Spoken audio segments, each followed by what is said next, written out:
The driver monitor is located here on the steering column and monitors the driver's attention to the road ahead.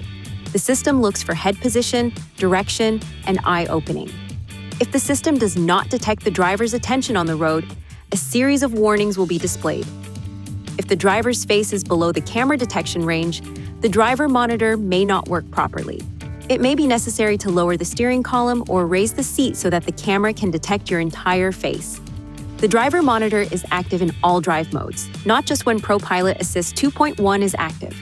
To enable or disable the system, use these controls to select Settings, Driver Assistance, Driver Monitor, then Driver Monitor again to toggle the system on or off. ProPilot Assist 2.1 will not function when the system has been disabled. Turning on ProPilot Assist 2.1 will enable the driver monitor. Please see your owner's manual for important safety information, system limitations, and additional operating and feature information.